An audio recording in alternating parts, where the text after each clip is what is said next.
Good morning, good afternoon, and good evening. Today we'll be covering Physics Topic 1, Motion. Most specifically, its subtopic Length and Time.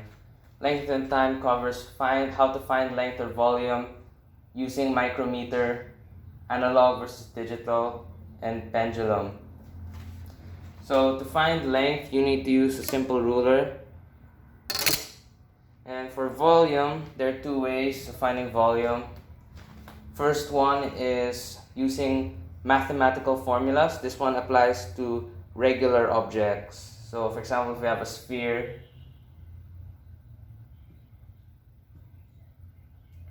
it's equal to 4/3 pi r cubed, and then we just need to substitute the values of the radius. And that applies to all regular objects. You just need to find the mathematical formula.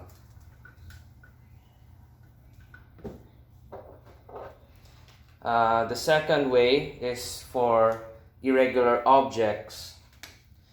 For irregular objects, you need a measuring cylinder.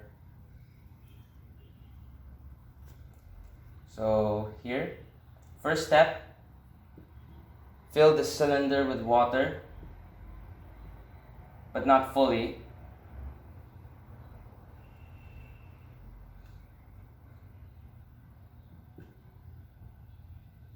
This is like the water you put here.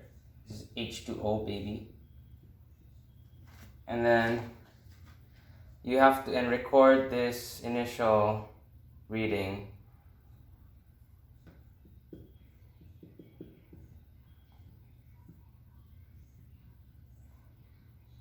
Let's just say it's equal to 50 cm cubed. Second step, you add the irregular object in.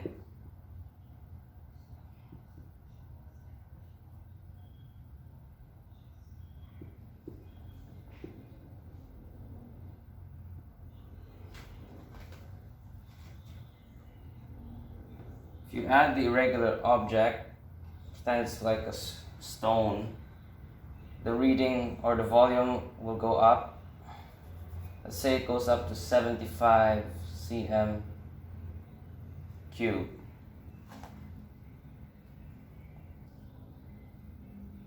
Measure that reading.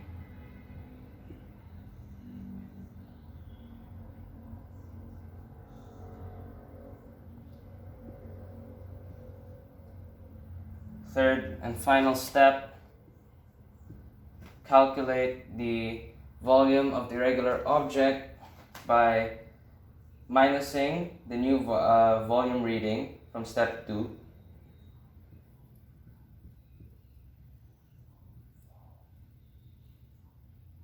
Minus initial fall.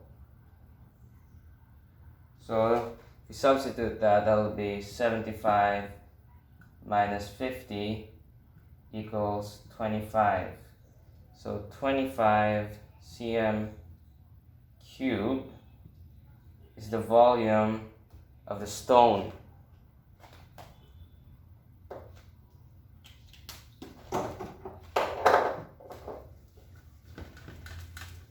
can't believe I'm using a sock to erase this.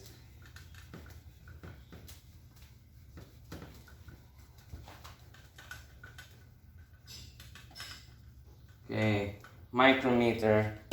You just have to know that the micrometer is used to measure really small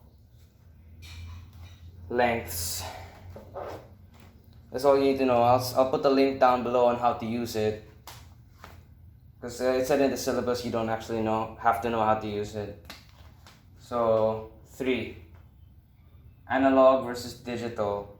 An analog clock is the clock you see in your classroom, or what old people use. So you got this, you got the shorthand, and that's just the analog clock.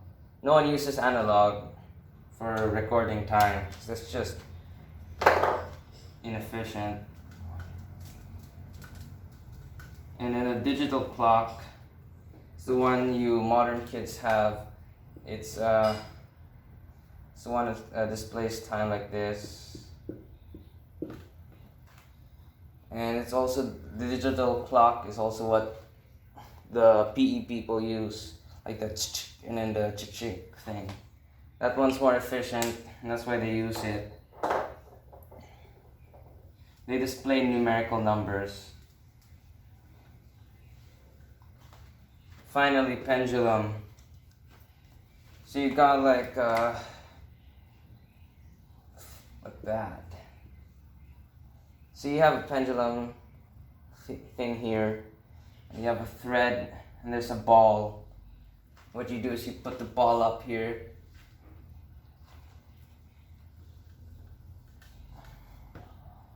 and naturally it will move. It will go like that, and it will even go back.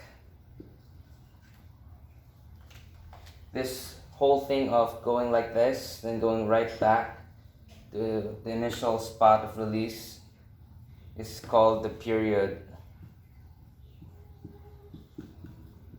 They will ask you in class to do this a lot of times and then record the time it took for a whole period. You do this for like 20-50 times to calculate average. It'll be one of the homeworks you receive, I think. So yeah, that's it.